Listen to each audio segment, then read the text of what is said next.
Hello guys, welcome back to study. This is Dheeraj Kumar. आज कर रहे हैं हम लोग वर्दी वाला मॉक टेस्ट, और इस मॉक टेस्ट के बाद आपको लगेगा कि वाकई आप वर्दी के काबिल हो चुके हो, मतलब एग्जाम क्रैक होगा और सिलेक्शन होगा। ठीक है गाइस, यहाँ पे टोटल 40 क्वेश्चन है और इस 40 क्वेश्चन के अंदर आपको लाने हैं 35 मार्क्स। ठीक है, और अपना कोशिश यही रहना चाहिए कि सारे सवाल, चाहे वो साइंस हो, जीके हो, इंग्लिश हो, चाहे रीजनिंग हो, चाहे मैथ हो, सब कुछ है इसके अंदर, तो हम फर्स्ट अटैम्प्ट में ही सही करें। अब एक क्वेश्चन के ऊपर बहुत ज़्यादा टाइम देना, उलझे ना, और बाकी समझदार हो, समझ गए फर्स्ट अटैम्प्ट का मतलब क्या होता है।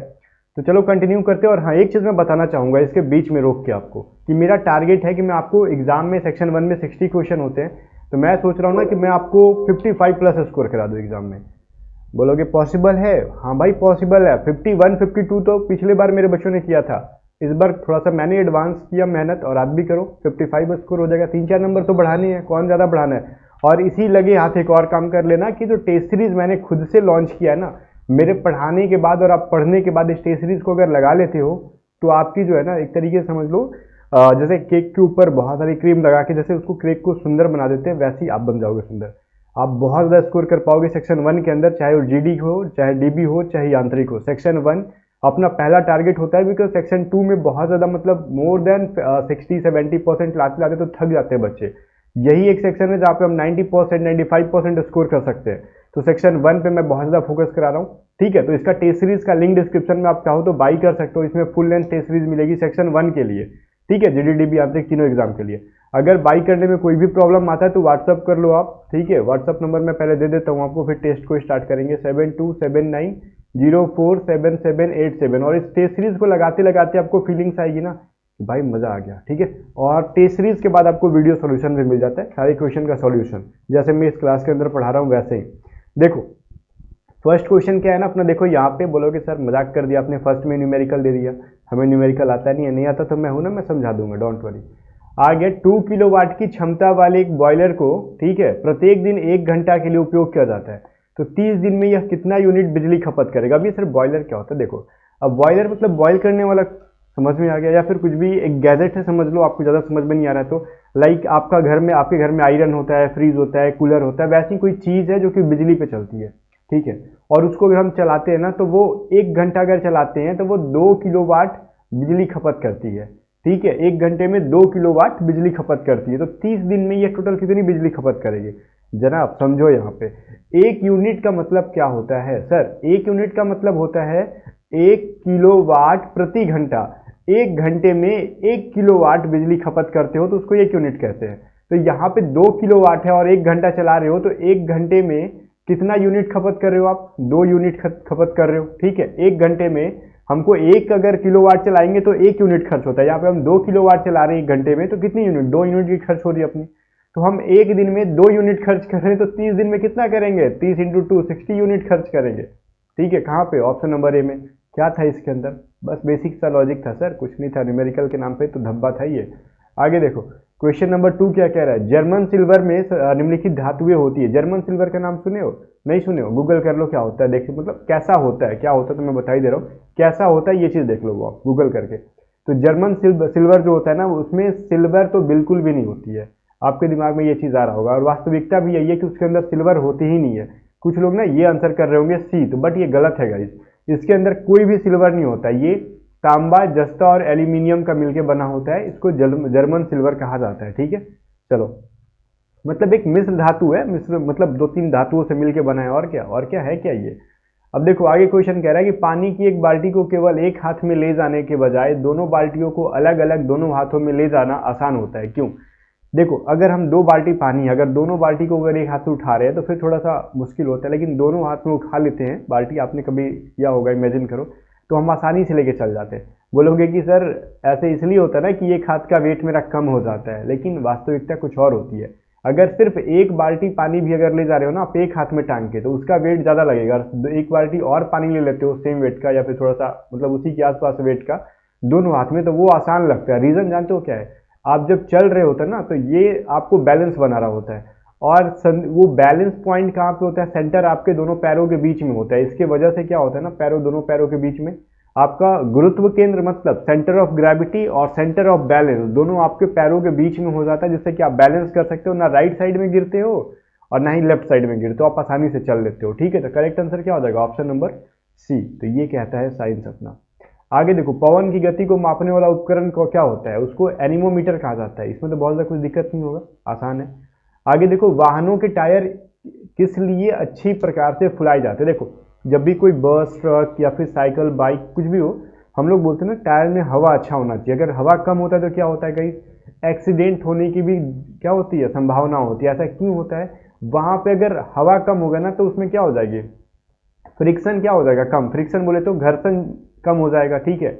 और घर्षण कम, देखो यहाँ पे क्या होगा ना, स्लिप करेगा वो बार बार, ठीक है, वो स्लिप करेगा। तो यहाँ पता है ना कि जितना मतलब घर्षण, देखो जो भी इंसान चल रहा होता है तो यहाँ पे एक घर्षण बल भी काम कर रहा होता है, फ्रिक्शन फोर्स जो होता है ना वो भी काम कर रहा होता है। तो यही कहते हैं कि फिसलन से बचने के लिए तथा न्यूनतम घर्षण हेतु, अब ज़्यादा घर्षण होगा, ज़्यादा फ्रिक्शन होगा तो आप फिसल जाओगे, ठीक है। तो जितना कम घर्षण होगा आप बचोगे, और साफ फ्रिक्शन खत्म ही हो जाएगा तो फिर भी गिर जाओगे, फ्रिक्शन भी जरूरी है, ठीक है। चलो, वो बैलेंस करता है एक तरीके से, आप समझ लो। आगे देखते हैं, क्वेश्चन नंबर 6 क्या कह रहा है। अच्छा रुको, एक बात मैं कहना चाहता हूँ कि इसकी पीडीएफ में आपको रेगुलर दे देता हूँ, ठीक है, पीडीएफ टेलीग्राम पे दे देता हूँ। तो टेलीग्राम चैनल ज्वाइन कर लो, आपको मन है तो, नहीं मन है तो मत ज्वाइन करना, पीडीएफ नहीं मिलेगा। और क्या कह सकता हूँ, टेलीग्राम चैनल का लिंक डिस्क्रिप्शन में, और टेलीग्राम पे सर्च करो @A to Z स्टडी, तो वहाँ पे 10-11 हज़ार बच्चे मिल जाएंगे। उसी वही चैनल है अपना, ग्रुप नहीं है, चैनल है। तो चैनल को ज्वाइन कर लेना, सिर्फ एडमिन्स मैसेज कर सकते हैं उसके अंदर। आगे देखो, अर्थशास्त्र में नोबेल पुरस्कार पाने वाले प्रथम भारतीय व्यक्ति कौन थे। तो वो कौन से थे भाई, अमर्त्य सेन थे। उनका नाम क्या था, अमर्त्य सेन, जिन्होंने फर्स्ट टाइम इंडिया में अर्थशास्त्र में नोबेल पुरस्कार पाया था, ठीक है। चलो, क्वेश्चन नंबर 7 क्या कहा जा रहा है, गवर्नर जनरल ऑफ बंगाल का नाम बदलकर गवर्नर जनरल ऑफ इंडिया किस अधिनियम के द्वारा रखा गया। देखो, गवर्नर जनरल ऑफ बंगाल पहले कहा जाता था भारत के गवर्नर, यहाँ पे क्या बंगाल के गवर्नर को, ठीक है। अब एक बार एक एक्ट पारित हुआ, अंग्रेजों ने पारित किया और कहा ना कि अब जो बंगाल का जो गवर्नर जनरल है ना, वो पूरे भारत का गवर्नर, मतलब पूरे भारत का क्या होगा, गवर्नर जनरल होगा। तो उसका नाम बदलकर गवर्नर जनरल ऑफ इंडिया। और वो एक्ट कौन सा था, चार्टर एक्ट था 1833 का, ठीक है। 1833 का जो चार्टर एक्ट था उसके तहत ये काम किया गया था। तो क्लियर है। आगे देखो, जैसे बहुत सारे एक्ट होते हैं ना आज भी, बहुत ज़्यादा मतलब बहुत ज़्यादा जो भी संशोधन होता है तो उसमें एक्ट पारित होते तो उस टाइम अंग्रेज करते थे। आगे देखो, निम्नलिखित में से कौन सी लड़ाई वर्ष 1757 में हुई थी। तो 1757 में कौन सी हुई थी, प्लासी की हुई थी ना, प्लासी की युद्ध हुई थी। तो 1757 में हुई थी, और इसमें कुछ भी बताने लायक है नहीं। और एक चीज समझ लो, ये किसके बीच में हुई थी, ब्रिटिश के बीच में, और एक बंगाल का नवाब जो था सिराजुद्दौला, उसके बीच में हुई थी। और देख लो, भाषाई आधार पर बनाए जाने वाला पहला राज्य कौन था। तो भाषाई आधार पर बनाने वाला पहला राज्य कौन था, 1 नवंबर, अब बोलोगे 1 नवंबर कहाँ गए भाई, 1956 को एक स्टेट बना था, उसका नाम था आंध्र प्रदेश, ठीक है। आंध्र प्रदेश फर्स्ट टाइम बना था भाषाई आधार पर स्टेट, ठीक है ना।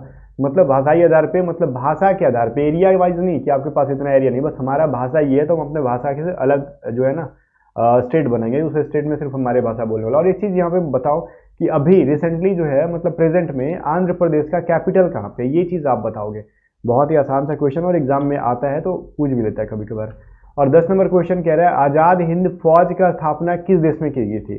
तो आज़ाद हिंद फौज की स्थापना सबसे पहले ये बताओगे की किसने थी। तो की थी सुभाष चंद्र बोस ने, और रास बिहारी नाम था उनका, इन दोनों ने मिलकर, सुभाष चंद्र बोस ने, ठीक है, और रास बिहारी नाम था, इन दोनों ने मिलकर की थी। कहाँ पे की थी भाई, तो की थी इन्होंने सिंगापुर में, ठीक है, 1943 ईस्वी में। आगे देखो, आगे कह रहे हैं इंग्लिश का क्वेश्चन है जनाब, देखो यहाँ पे, every one of the boys love to ride no error, ठीक है। एरर कहाँ पे, ये चीज बताओ मुझे। अब देखो, एवरी वन के साथ क्या होता है ना, आने वाला एवरी वन, ठीक है, ऑफ है यहाँ पे, कोई दिक्कत नहीं। आने वाला जो नाउन प्रोनाउन होता है, नाउन जो होता है मेनली आपका, या फिर सब्जेक्ट जो होता है वो प्लूरल होता है, बट उसके बाद जो वर्ब होता है वो सिंगुलर होता है। तो बोलोगे सर लव सिंगुलर तो है, हम लोग एस ई एस थोड़े लगाए हैं। पहले एक बात सुनो, एक इंपॉर्टेंट बात, जब भी किसी नाउन में हम एस या ई एस लगाते हैं तो वो प्लूरल बन जाता है, और वर्ब के अंदर हम एस या ई एस लगा देते हैं तो वो सिंगुलर बन जाता है। तो इसका मतलब लव जो है यहाँ पे सिंगुलर प्लूरल है, अभी इसको हम लोग सिंगुलर कैसे बनाएंगे, लव्स करके, ठीक है, LOVES, लव्स करो, ठीक है। एवरी वन का मतलब उन लड़कों में से प्रत्येक एक एक लड़के जो है वो लव करते हैं राइड करना, ठीक है, राइडिंग उनको पसंद है। तो लव्स टू राइड होगा यहाँ पे करेक्ट आंसर। आगे देखो, many a man has succumbed to this temptation, ठीक है। अब यहाँ पे देखो, मैनी और ए मैनी, मैनी मैनी से रिलेटेड मैंने आपको पढ़ाया था। तो मैनी के बाद क्या लगता है, अगर मैनी के बाद ए नहीं आया है तो आगे सब कुछ प्लूरल होगा, अगर मैनी के बाद ए आ गया तो सब कुछ सिंगुलर होगा। तो जब सब कुछ सिंगुलर है ही, सब कुछ ठीक ठाक है, तो फिर करना क्या, मारो नो एरर इसके अंदर। कुछ लोग जबरदस्ती एरर निकाल दिए होंगे, नंबर काट लेना भाई अपना, ठीक है। क्वेश्चन नंबर 13 देखो क्या रहना, एक्टिव पैसिव है ये चीज। बताओ, they fund a school for girls, ठीक है, उन्होंने क्या किया, फंड किया स्कूल को लड़कियों के लिए, ठीक है, कि लड़कियों की शिक्षा जो है वो ठीक करो वगैरह वगैरह, जिस भी रीजन से उन्होंने फंड किया तो किया, तो कोई दिक्कत नहीं है। अब यहाँ पे क्या किया भाई, स्कूल्स यहाँ पे अपना क्या बनेगा, सब्जेक्ट बनेगा अभी पैसिव में, तो स्कूल फॉर गर्ल्स, ठीक है, स्कूल फॉर गर्ल्स, ये क्या है ना, दे फंड, ये प्रेजेंट इंडेफिनिट में है, तो गर्ल्स है ना यहाँ पे, तो स्कूल फॉर गर्ल्स, ठीक है, स्कूल्स यहाँ पे क्या है, प्लूरल है, तो school for girls are funded by them, correct answer क्या हो जाएगा, बी नंबर।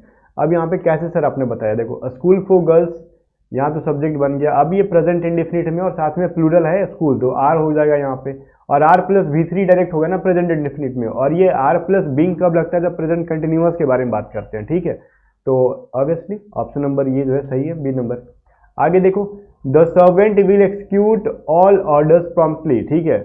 अब देखो जो सर्वेंट है वो एग्जीक्यूट करेगा ऑल ऑर्डर्स, ठीक है, तो उससे हमको मतलब नहीं है, यहाँ पे विल हैज एनफ, तो फिर क्या बनेगा, विल भी बनेगा, और ऑल ऑर्डर्स होगा ना, यहाँ पे सब्जेक्ट बन जाएगा। देखो ऑल ऑर्डर जो भी ऑब्जेक्ट है वो सब्जेक्ट बनेगा पैसिव में, तो all orders will be executed, ठीक है। अब विल बी एग्जीक्यूटेड कहाँ पे है, ऑप्शन नंबर ए में दिख रहा है सर, बस निकल लो यहीं से आंसर करके। क्वेश्चन नंबर 15 देखो क्या है, डायरेक्ट इनडायरेक्ट। अब जो पहले से ऑलरेडी है सुधारा हुआ उसको उल्टा करो, the lady asked me how my uncle was, ठीक है, लेडी ने पूछा कि मेरे अंकल कैसे थे, तो ये चीज़ आपको सुधारना है, ठीक है सर, चलो सुधार लेंगे, इसमें क्या है। तो यहाँ पे आक्स लगा हुआ है तो जरूरी नहीं है कि ये आक्स इसमें भी होगा, नहीं, ये बनेगा क्या, lady said to me how my uncle was है ना, तो यहाँ पे ये जो होगा ये प्रेजेंट टेंस में चला जाएगा, ये वाज वाला तो खत्म हो जाएगा, डी तो बनेगा नहीं। अब यहाँ पे हैज तो लगेगा नहीं, बिकॉज ये इज को हमने वाज में किया है, ठीक है, इज को वाज में हमने पलटा उलट दिया है, इसको बनाते हैं ना डायरेक्ट से इनडायरेक्ट में बनाते हैं, तो हम लोग इसको वाज को क्या इज को वाज कर देते हैं, ठीक है, हैव को हैड कर देते हैं, हैज को हैड कर देते हैं, तो पढ़ा होगा आपने। तो हाउ इज माई अंकल होगा या फिर हाउ इज योर अंकल होगा, तो यहाँ पे देखो माई है, तो ये किसके अकॉर्डिंग बदला था, मी के अकॉर्डिंग बदला था ना यहाँ पे, तो बट पहले क्या होना चाहिए, योर होना चाहिए, तो हाउ इज योर अंकल, ठीक है। अब यहाँ पे डूइंग फुइंग कुछ है नहीं, बचा कौन सा, ऑप्शन नंबर ए इसका करेक्ट आंसर हो जाएगा, ठीक है। और यहाँ पे एक चीज़ मैं आपको समझाना चाहूँगा थोड़ा सा डेप्थ में जाके, कि देखो जब भी डायरेक्ट इनडायरेक्ट का आएगा ना क्वेश्चन, तो आपको ना पूरा नहीं, यहाँ पे ये इसको ट्रांसलेट नहीं करना है पूरा, मतलब डायरेक्ट इनडायरेक्ट में चेंज नहीं करना है, ठीक है। आपको बस एक चीज़ देखना है कि हमको क्या क्या चेंज करना है। सर देखो पहली बात ना, ये वाज है तो जरूर पहले हमको इज में होना चाहिए था, तो इज कहाँ कहाँ है वो चीज़ देख लो, इसमें इज नहीं है, इसमें इज नहीं है, अब इन दोनों में से कोई एक चीज़ बनता। अब देखो इसके अंदर एक डूइंग नाम का वर्ड आ गया, इसके अंदर डूइंग है नहीं, तो ये भी नहीं बनेगा, ये तो बनेगा ही नहीं, तो बचा कौन सा है, हमको एलिमिनेट करना आना चाहिए, एलिमिनेट करके हम आंसर ला देंगे, अदरवाइज आप इसको पूरा बैठ जाओगे डायरेक्ट इनडायरेक्ट में चेंज करने में, तो फिर टाइम ज़्यादा लग जाएगा। क्वेश्चन नंबर अगला है, Anna said it is time to leave for meeting, ठीक है, ये समय है मीटिंग का, तो अब जस्ट मैंने बोला ना इट इज़ टाइम, तो इट इज़ का क्या बनेगा, वाज टाइम, तो देखो सर इसमें इज़ है तो ये नहीं बनेगा, ओके, इसमें भी इट्स है तो ये नहीं बनेगा, अब इसके अंदर वाज है, इसके अंदर वाज है, चलो चलेगा, ठीक है। अब यहाँ पे लीव नामक भी एक चिड़िया है और इसके अंदर लीव कुछ है ही नहीं, तो ये तो बनेगा नहीं, तो बचा कौन सा, सी।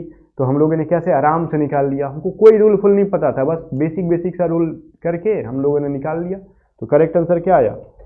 मुझे पता था रूल, मैं आपको सिखाने के लिए बोल रहा हूँ कि हमको कोई मतलब रूल की यहाँ पे जरूरत नहीं है, एक आध रूल हमको पता होगा कि कैसे प्रेजेंट को पास्ट में चेंज करते, तो फट से आंसर आ जाएगा। अब ये मत सोचना कि सर को रूल नहीं पता है, ठीक है। आगे देख लो 17 नंबर क्या है, these stories are entertaining dash children, ठीक है, दीज स्टोरीज आर एंटरटेनिंग। अब आपको यहाँ पे फिल करना है ए एन द, इनमें से या फिर नो आर्टिकल, क्या फिल करोगे। अब सर देखो ए एन का यूज़ कब करते हैं, यहाँ पे सवाल आता है, ए एन का यूज़ तब करते हैं या तो वन के अर्थ में, ठीक है, तो यहाँ पे चिल्ड्रेन है तो वन के अर्थ में तो ए का यूज़ होगा नहीं, ठीक है, तो ए एन का यूज़ होगा नहीं, बिकॉज और भी यूज़ करते हैं ए एन का यूज़ जब हम किसी चीज़ को फर्स्ट बार बात कर रहे होते हैं और साथ में वो सिंगुलर भी बनना चाहिए, तो ऑब्वियसली ए एन यूज़ नहीं होगा, बिकॉज ये चिल्ड्रन क्या है, प्लूरल है, और ये चिल्ड्रन के बारे में हमको पता है हम किस चिल्ड्रन के बारे में बात करें, क्योंकि वो कह रहे हैं ना, these stories are entertaining the children, क्योंकि हमने स्टोरीज हम लोग ले के जा रहे हैं तो किस बच्चे के बारे में बात कर रहे हैं हमको पता है ना। हम ऐसा थोड़ी कह रहे हैं कि किसी बाहरी बच्चे के बारे में, अपने बच्चे के बारे में बात कर रहे हैं। तो जब भी हमको डेफिनेट आर्टिकल का यूज़ करेंगे, आर्टिकल दो टाइप्स के होते हैं, एक डेफिनेट और एक इनडेफिनेट। डेफिनेट आर्टिकल होता है द, इनडेफिनेट आर्टिकल होता है ए और एन, ठीक है। तो मतलब जब भी हम फर्स्ट टाइम किसी चीज़ के बारे में बात कर रहे होते हैं और वो सिंगुलर होता है तो ए एन का यूज़ कर रहे होते हैं, ठीक है। आगे देखो, क्वेश्चन नंबर ये कहते हैं ना, fight sigh of. Fight sigh of का मतलब क्या होता है, किसी चीज़ को टाल देना। तो ये आपका ईडीएम है, टाल देना मतलब अवॉइड करना, ठीक है। तो करेक्ट आंसर बी हो जाएगा इसका। नेक्स्ट देखो, वन वर्ड सब्स्टिट्यूशन है आपका। Bitter and violent attack in words, मतलब किसी को अपने जुबान से कड़वा बोलना, ठीक है। कट मतलब बुरा भला बोलना, तो उसको क्या कहते हैं, कटु निंदा करना, ठीक है। तो उसको कहते हैं हम लोग इंग्लिश में डायट्राइब, ठीक है। डायट्राइब का मतलब होता है कटु निंदा, या फिर अपने मतलब कड़वाहट किसी पे उगल देना, बोलते हैं ना कितनी कड़वाहट क्यों उगल रहे हो भाई, वही चीज़ है। इंग्लिश का लास्ट क्वेश्चन है, एंजाइटी का मतलब क्या होता है, सिनोनिम आप बताओ, सिनोनिम ऑफ एंजाइटी, ठीक है। तो एंजाइटी का मतलब होता है चिंता, ठीक है, बेचैनी, और भी कुछ नहीं, इतना काफ़ी है। तो ग्रिप का मतलब दुख होता है, तो वो नहीं होगा, ठीक है। अब यहाँ पे अनईजीनेस, अनईजीनेस का मतलब होता है भी है बेचैनी, ठीक है। तो करेक्ट आंसर ये हो जाएगा, ठीक है। किसी चीज़ को लेकर चिंता हो रही है, बेचैनी हो जा रही है, तो उसको हम एंजाइटी कहते हैं, ठीक है। एंजाइटी हो रही है, तो अनईजीनेस इसका परफेक्ट सिनोनिम है, ओके। आगे देखो 21 कह रहा है कि लड़कों का एक, यहाँ से हो जाता है आपका रीजनिंग शुरू, और रीजनिंग के बाद हो जाएगा आपका मैथ शुरू, ठीक है। अब कह रहे हैं लड़कों का एक वर्ग एक पंक्ति में खड़ा होता है, एक लड़का दोनों सिरे से क्रम में 19वां है, कक्षा में कितने लड़के हैं जनाब।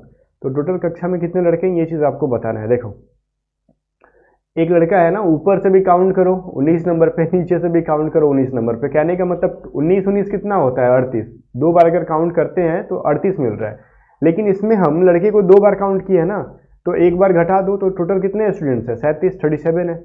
कुछ था क्या इस क्वेश्चन में, नहीं ना, बहुत आसान था, फिर भी परेशानी है।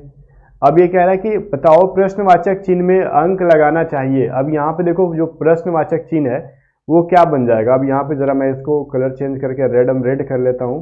अब देखो ये चीज़ करना, यहाँ पे 51 है, यहाँ पे 4, 39, 3, 71, 2, 61, 5, यहाँ पे 90, 1, 24 एंड 6, ठीक है।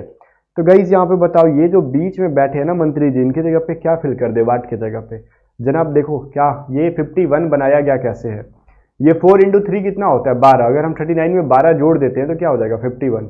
अरे वाह सर बहुत मजा आ गया, फिर तो आसान था, बट समझ में नहीं आ रहा था, यही तो प्रॉब्लम है। अब ये देखो 5 दूनी कितना होता है 10, अगर 61 में अगर 10 ऐड कर दे तो 71 आ जाएगा। अरे वाह सर और भी मजा आ गया। अब थोड़ा सा सजा मिल रहा है कि हम इसको कैसे करें, कि अगर हम मान लेते हैं, देखो यहाँ पे अब इसको कैसे करें मैं ये चीज़ बताता हूँ। मान लेते हैं ये वाट की जगह पे जो है ना ये x है, तो हमको x इंटू 6 करके इसमें अगर हम 24 जोड़ते हैं तो ये 90 बन जाता। अरे सर ये तो इक्वेशन बन गया और आसानी से बन जाएगा, है कि नहीं। तो 6x plus 24 is equal to 90, तो 6x बराबर क्या हो जाएगा, अब 90 में से 24 घटा लो और 6 से डिवाइड कर दो। तो इतना थोड़ा सा काम तो हम भी कर लेते हैं, क्या है ना। आप बोले सर आपको बताने की ज़रूरत क्या थी। तो देखो गाइज यहाँ पे सिंपली क्या हो जाएगा, 90 माइनस 24 इज इक्वल टू 66, तो 6x बराबर और x बराबर 11। मन में आ रहा था कि सर इतना इजी सा सवाल था, बट अफसोस बना नहीं, ठीक है। ये होता है ना कि लोग पूछते हैं एग्ज़ाम के बाद घर वाले कि भाई बता आप तुम्हारा एग्ज़ाम कैसा गया, ठीक है, एग्ज़ाम कैसा रहा। तो आप क्या बोलते हो, एग्ज़ाम तो बड़ा बढ़िया गया। मन में तो ये आता है कि एग्ज़ाम तो सब बढ़िया ही जाता है, बात अलग है कि वो एग्ज़ाम क्लियर नहीं होता है, ठीक है, वही चीज़ है। क्वेश्चन सारे आसान ही लगते हैं लेकिन बन नहीं पाते।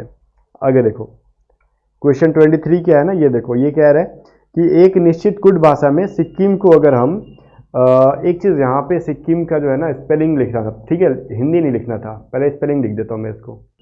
हाँ अब देखो सिक्किम का स्पेलिंग लिखा हुआ है, सिक्किम को अगर हम लोग THLI क्या भाई ये THJJL है ना, ये आई नहीं है, ठीक है, थोड़ा सा स्पेस मांगता था यहाँ पे इसको।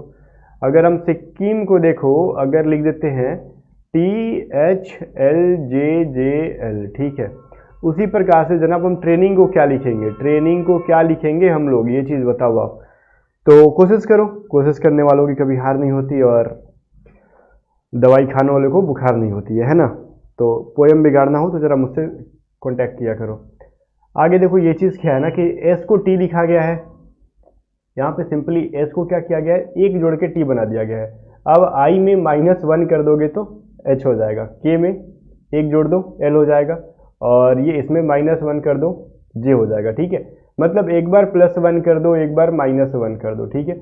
वही में टी में फिर यू करोगे, जोड़ोगे, फिर आर में एक बार पीछे जाओगे तो क्यू होता है, ए में आगे जाओगे तो बी हो जाएगा, और आई में फिर एक बार आगे जाओगे ना, इस बार सॉरी पीछे जाओगे ना एक बार तो एच हो जाएगा। तो अब लास्ट वाले देख लेते हैं, जी है ना, तो फिर लास्ट में समझ में नहीं आया करना क्या। तो एन के बाद क्या होता है, ओ। आई के बाद क्या, आई से पीछे जाओगे तो एच, एन के बाद ओ, और जी से पीछे जाओगे तो एफ। ये किसके अंदर है। अगर डायरेक्टली लास्ट में हमको निकालना होता तो फिर पूरा हमको पढ़ना होता है ना, कि काउंट करना होता, ऑड में, इवन में ऐसे करना होता। बट कोई नहीं, ऑप्शन नंबर भी अपना आ गया, हम समझदार हैं, हम कर सकते थे, ठीक है। हम टेंशन नहीं लेते हैं किसी चीज़ का। 24 नंबर देखो, 2, 6, 12, 20, 30। एग्जाम में मैं आपको ये टिप्स दे रहा हूँ कि जब भी ये चीज़ आए ना तो टेंशन नहीं लेना है, अपने आप को यही कहना है कि टेंशन नहीं लेते किसी चीज़ का, हम कर लेंगे।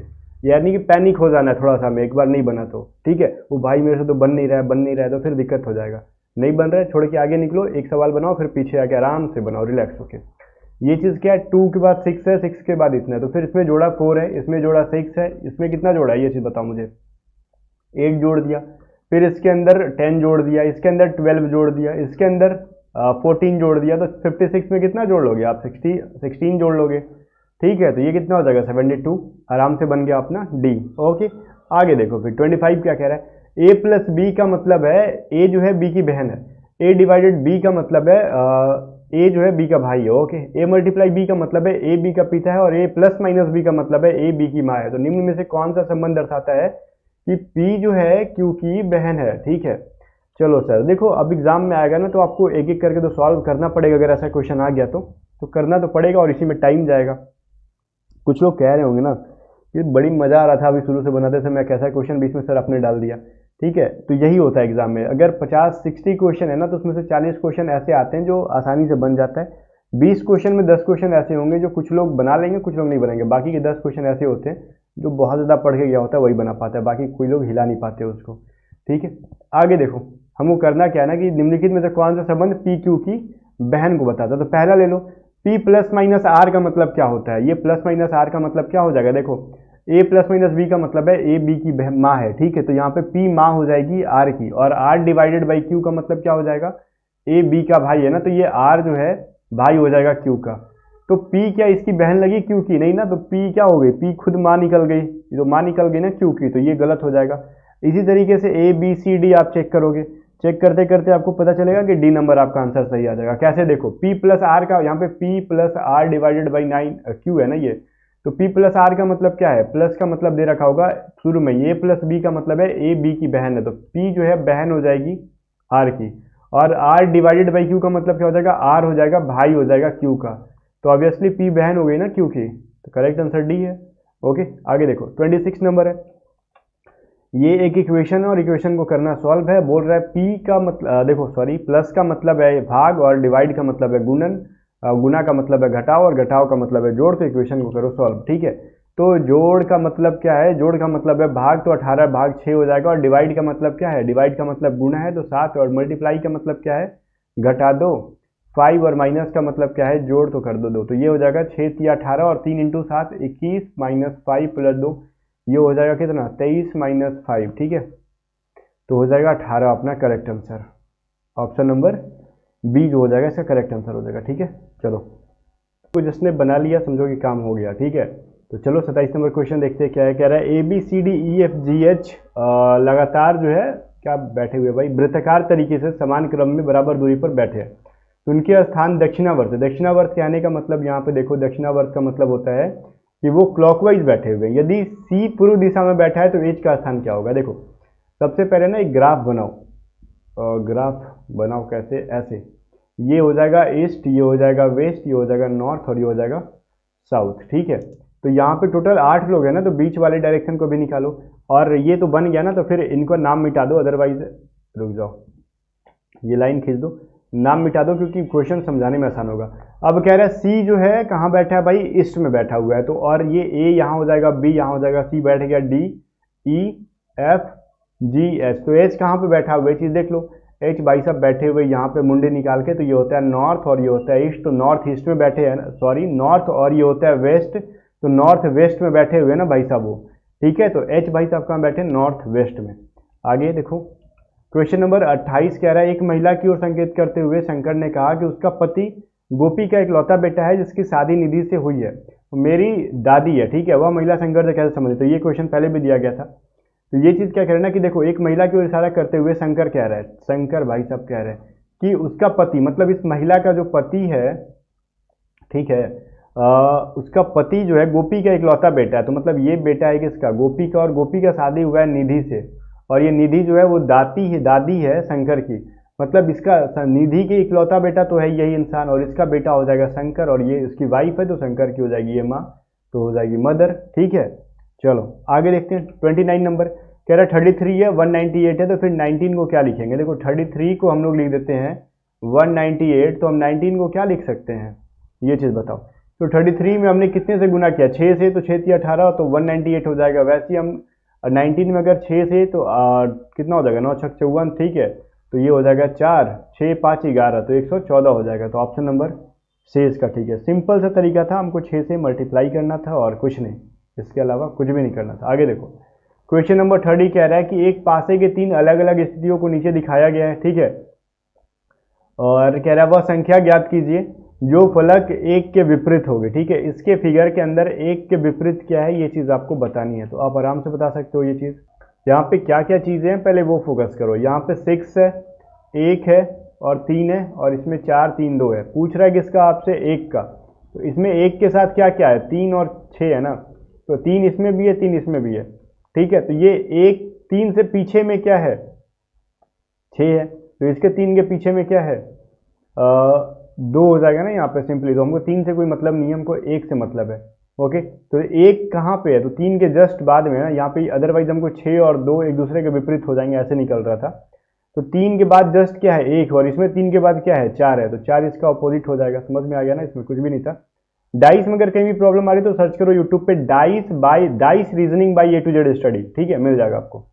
तो यहाँ पे 1 का उल्टा क्या हो जाएगा, 4 हो जाएगा। ठीक है, अब हम वहाँ पे पहले निकाल रहे थे 6 का उल्टा 2 हो जाएगा। ठीक है, तो ऐसे करके क्वेश्चन नंबर 31 यहाँ से मैथ स्टार्ट हो जाता है, और ये क्या रहा है ना कि इस इक्वेशन का वैल्यू बताओ ये किसके बराबर है। नीचे ऑप्शंस दिए गए हैं जनाब, कुछ नहीं करना सर, इसके अंदर x+3 का होल स्क्वायर प्लस में x-1 का होल स्क्वायर बराबर वाट। ठीक है, तो देखो सर कैसे होगा, देखो यहाँ पे सबसे पहले x क्या ना a+b का होल स्क्वायर क्या होता है, a² + b², तो b का स्क्वायर क्या है 3 का 9 हो जाएगा, प्लस 2ab, तो 2 × 3 × x मतलब 6x, प्लस में a - b का होल स्क्वायर, तो a² प्लस में b² - 2x। ठीक है, तो सर एक चीज़ देखो, यहाँ पे x² और यहाँ पे x² जुड़ जाएगा ना, 2x², यहाँ पे 9 है और यहाँ पे क्या है 1, तो ये 10 हो जाएगा। और ये देखो प्लस में 6x - 2x कितना हो जाएगा, 4x हो जाएगा जनाब। 2 कॉमन ले लो यहाँ से, क्या हो जाएगा, तो ये हो जाएगा x² प्लस में 5 प्लस में 2x। ठीक है, अब देखो ऐसा कहाँ मिल रहा है, अब इसी को हम लिख सकते हैं ना, ये बराबर ये है x² प्लस में 2x प्लस में 5। बस हमने क्या किया ना, इस वाले को 5 को ना जस्ट इसको बाद में कर दिया, 2x को पहले ले लिया ऑप्शन से मैच कराने के लिए, क्योंकि 2 + 3 भी 5 होगा और 3 + 2 भी कितना होगा 5 ही होगा। तो वही काम किया हमने, थोड़ा सा उलट पलट लिया, तो अपना करेक्ट आंसर क्या आ गया, ऑप्शन नंबर बी। तो बोलो ठीक ठाक है, तो आपका भी आंसर सही होना चाहिए, ये वाला बहुत आसान था। आगे देखो क्वेश्चन कह रहा है अगर ट्रायंगल ABC है, ठीक है, और ABC तथा ACB के आंतरिक द्विभाजक परस्पर O पर मिलते हैं, तब बताओ कोण BOC बराबर 110 डिग्री है, तो BAC का वैल्यू बताओ। जनाब देखो बहुत आसान है, मैंने ज्योमेट्री के अंदर पढ़ाया था। सर देखो एक ट्रायंगल है, ठीक है, ABC है ट्रायंगल, और इसके जो है ना द्विभाजक मतलब बाइसेक्टर, ये बाइसेक्टर है, B का बाइसेक्टर यहाँ पे जाके मिल रहा है और C का बाइसेक्टर यहाँ पे जाके मिल रहा है, ये दोनों O पॉइंट पे मिलते हैं। तो कह रहे हैं ना कि BOC का वैल्यू है कितना, BOC बराबर है 110 डिग्री। ठीक है, तो एंगल A बराबर क्या हो जाएगा, मतलब BAC बराबर क्या हो जाएगा सर। तो मैंने क्या पढ़ाया था, आपको पढ़ाया था एंगल BOC बराबर बाइसेक्टर पे बना हुआ एंगल बराबर क्या होता है, ये चीज़ बताओ, 90 plus angle A/2, angle A/2 हो जाएगा। तो सर देखो यहाँ पे, तो BOC का वैल्यू है 110, तो ये 90 को इस साइड लाओगे तो माइनस हो जाएगा, A/2, तो ये हो जाएगा 20 हो जाएगा ना, या 20 = एंगल A/2। तो एंगल A बराबर क्या हो जाएगा, ये जो 2 है लेफ्ट साइड में जाके मल्टीप्लाई हो जाएगा 20 से, जरा अच्छा 20 को मैं साफ लिख दूँ, ये खतरनाक लग रहा है थोड़ा, ये 20 हो जाएगा ना यहाँ पे, तो 20 दूनी 40 डिग्री। तो एंगल A कह लो या फिर सेम चीज़ है एंगल ABC कह लो, BAC कह लो, ठीक है, वही चीज़ ना एंगल A है, समझ में आ रहा है ना। ये बी ए सी का हो चाहे सिर्फ एंगल ए का हो, सेम चीज़ है। ये मैथ का टर्म है, आपको समझ में आ रहा होगा मैथ पढ़ने वाले होगे तो।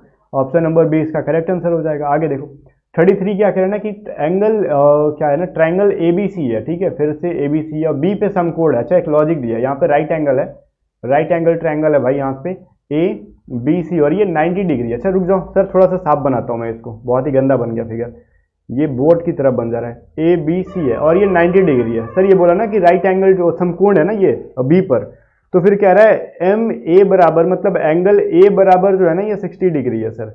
तो बी कितना, सी कितना हो जाएगा, ऑटोमेटिकली 30 डिग्री हो जाएगा। रीजन टोटल कितने डिग्री के होते हैं, तीनों एंगल 180 डिग्री के होते हैं, तो ऑटोमेटिकली बी जो है 90 डिग्री का है। हमको क्या रखा है क्वेश्चन में, समकोण का मतलब 90 डिग्री, ए 60 डिग्री हो गया तो बचा कितना डिग्री, 30 डिग्री, तो सी हो गया। तो कह रहे हैं ना कि इसका वैल्यू बताओ 1/√3 इंटू कॉसेक सी का वैल्यू बताओ। तो कॉसेक सी, जो सी का वैल्यू कितना है 30 डिग्री, तो यहाँ पे लिख सकते हो कॉसेक 30 डिग्री का वैल्यू बताओ। तो कॉसेक 30 डिग्री बराबर क्या होता है, 2 होता है सर, तो 2 से मल्टीप्लाई करो ना, 2/√3 हो जाएगा, कहानी खल्लास। तो ये 2/√3 ऑप्शन नंबर ए के अंदर। खैर इसको अगर रेशनलाइज करोगे तो ये चेंज हो जाएगा, 2/√3 इंटू 3/3 करोगे तो 2√3/3 आ जाएगा, बट ऑप्शन में इतना है नहीं कुछ, ठीक है, तो हमको रेशनलाइज करने की जरूरत है नहीं, तो हम वहीं पे छोड़ छाड़ के अपनी निकल लो यहीं पे, ठीक है।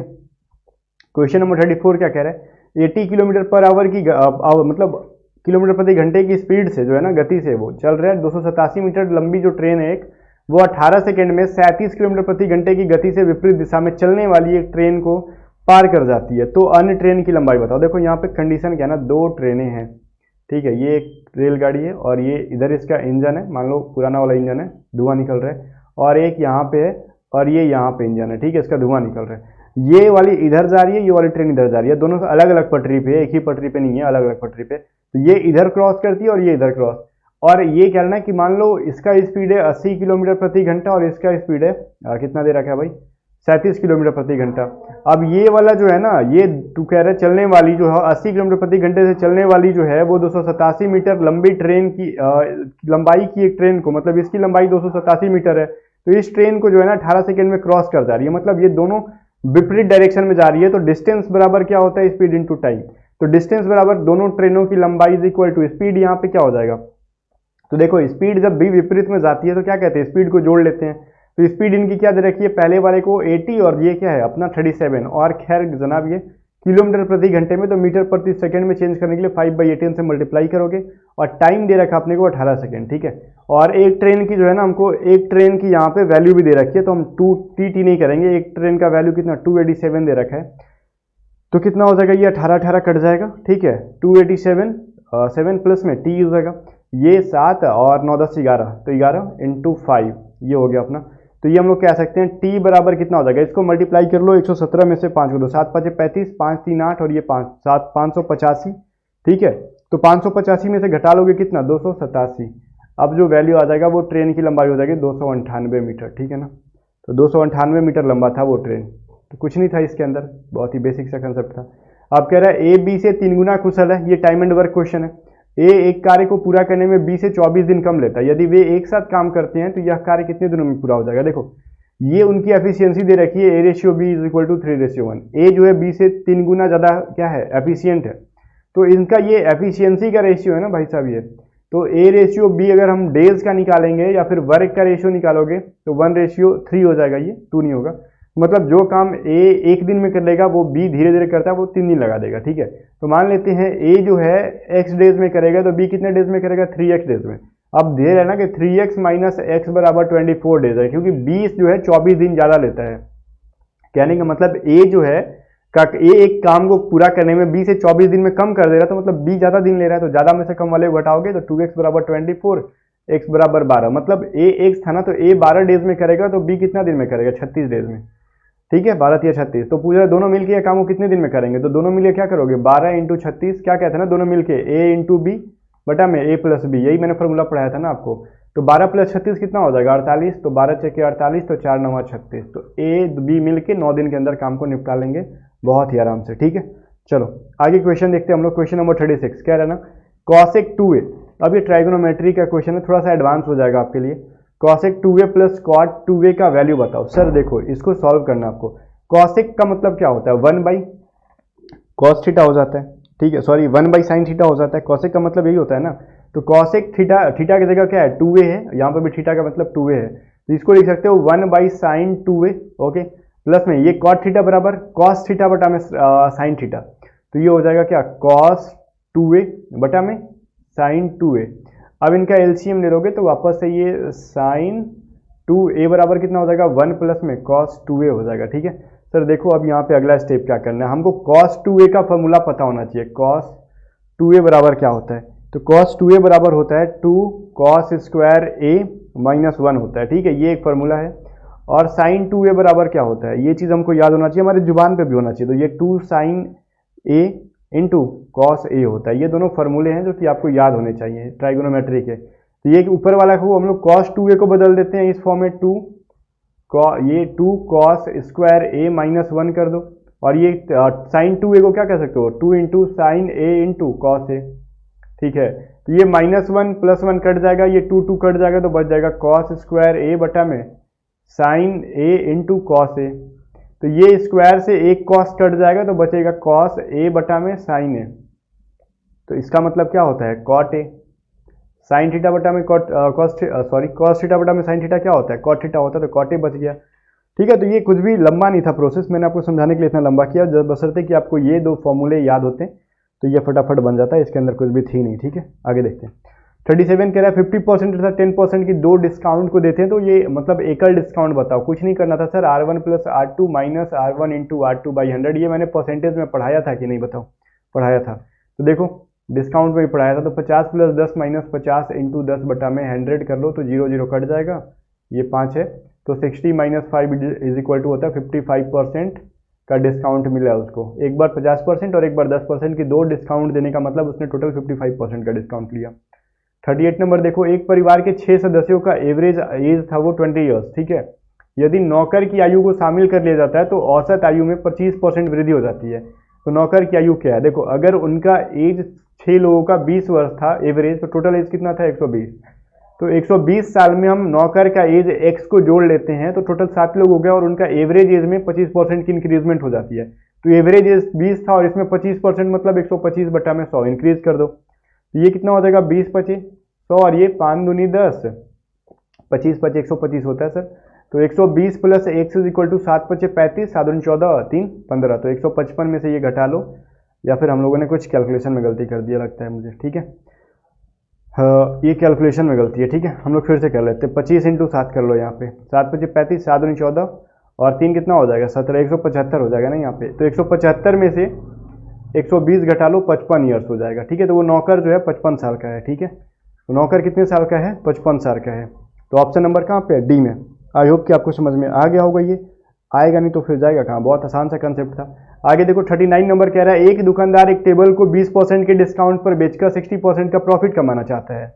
यदि उस टेबल ने 40% की डिस्काउंट दी तो नया लाभ का परसेंटेज क्या होगा। देखो सर, मान लेते हैं मार्क प्राइस उसकी 100 रुपये है, मान लिया, ठीक है, उसने अंकित कर दिया 100 रुपये, उसने डिस्काउंट के बाद बेचा कितने पे, 20% का डिस्काउंट दिया तो बेचा 80 रुपये पे ना, तो उसको प्रॉफिट कितना हो गया, प्रॉफिट का परसेंट था 60%। तो सर सीपी कितना हो जाएगा, सीपी बराबर क्या होता है सेलिंग प्राइस इंटू 100 बटा में 100 प्लस माइनस, ठीक है, 100 प्लस पी होता है ना, तो 100 प्लस पी मतलब कितना, ये हो जाएगा 160, तो ये 0 0 कट जाएगा, ये 8 दूनी 16, तो ये हो जाएगा 2 5 10, मतलब क्रैमुल कितनी थी उसकी 50 रुपये, हमको क्रैमुल मिल गया। अब दूसरा कंडीशन कह रहा है कि अगर उसने मार्क प्राइस 100 रखा था, अगर 40% का डिस्काउंट दिया तो बेचा कितना में, उसने 60 रुपये में बेच दिया उसको, और खरीदा था 50 रुपये में, तो टोटल कितने रुपए का फायदा हुआ, उसका प्रॉफिट कितना हुआ यहाँ पे 10 रुपीज़ का हुआ। तो ये 10 रुपीज़ को परसेंट में चेंज करो तो प्रतिशत प्रॉफिट बराबर कितना हो जाएगा 10 डिवाइडेड बाई 50 इंटू 100, तो ये हो जाएगा 0 0 कट गया, तो ये 5 दूनी 10, तो ये 20% का प्रॉफिट हो गया उसको। सर मज़ा आया कि नहीं, नहीं आया इसका मतलब आपका मैथ कमजोर है अभी, परसेंटेज प्रॉफिट लॉस, ठीक है। मज़ा आया तो फिर लाइक करना अभी फटाक से वीडियो को। आगे देखो लास्ट नंबर क्वेश्चन क्या कहता है, 1812 को कौन सी छोटी छोटी संख्या से डिवाइड दें कि ये 7 11 और 14 सबसे डिवाइड हो जाए। तो सबसे पहले ना इसका एलसीएम निकाल लो जब भी ऐसा कहेगा, ठीक है। 1812 में कौन सी छोटी छोटी संख्या जोड़ दें कि वो इतने इतने से डिवाइड होता है, तो इसका एलसीएम निकालो, और एलसीएम निकालोगे तो क्या आ जाएगा 154 आ जाएगा। निकाल के देख लो 7 11 और 14 का ये हो जाएगा 7 11 और 7 दूनी 14, ठीक है। तो ये हो जाएगा 7 इंटू 11 इंटू 2, तो 11 दूनी 22 और 22 से अधिक कितना होता है 154 हो जाता है, कहानी खत्म। तो ये हो जाएगा 154, इनका एलसीएम हो गया, ठीक है। अब करना क्या है ना, एलसीएम को ना ये डिवाइड दे दो 1812 से, तो एक बार में कट जाएगा यहाँ पे, ठीक है। तो यहाँ से हम लोग डिवाइड देंगे यहाँ पे, तो ये हो जाएगा 7 हासिल बच जाएगा और ये 7 में से 2 हो जाएगा और ये 2 हो जाएगा, ठीक है। तो फिर से एक बार में जाएगा ये, तो 154, तो यहाँ पे बच जाएगा आपका 12 में से 4 के 8 और ये हो जाएगा 2 और ये हो जाएगा 100, सॉरी ये हासिल 1 बचेगा यहाँ पे 2 की जगह पे, तो ये बच गया यहाँ पे शेष 118। तो शेष आपका बच गया यहाँ पे 118। तो गाइज यहाँ पे 118 तो ऑप्शन में है नहीं, तो करना क्या है ना कि जितने से हमने डिवाइड दिया था 154 से, उसमें 118 घटा लो, जो बचेगा आपका 36 वही आंसर हो जाएगा। 36 कहाँ पे, ऑप्शन नंबर ए में है, ठीक है। चलो मिलते हैं नेक्स्ट वीडियो में, तब तक जाने से पहले इसकी पीडीएफ मैं आपको दे दूंगा टेलीग्राम पे, जिसका आंसर की भी साथ में रहेगा और टेस्ट सीरीज का लिंक भी डिस्क्रिप्शन में है। टेस्ट सीरीज बाई करने में कोई प्रॉब्लम आ रही है तो व्हाट्सअप करो 7279047787, ठीक है। ये 7 है बीच बीच में, 7279047787, और इस नंबर पे व्हाट्सअप करोगे तो आपकी मदद की जाएगी, या फिर आप बिना व्हाट्सअप किए भी बाई कर सकते हो, और बाई करने के बाद यूज करने नहीं आ रहा है इसको, तब व्हाट्सअप करके हेल्प ले लेना कि राहुल सर से कि कैसे हेल्प होगा, ठीक है। बाकी मिलते हैं हम लोग नेक्स्ट वीडियो में, तब तक के लिए बाय बाय, और वीडियो को लाइक करके जरा शेयर करना, चैनल को सब्सक्राइब नहीं किया तो वो भी कर लेना।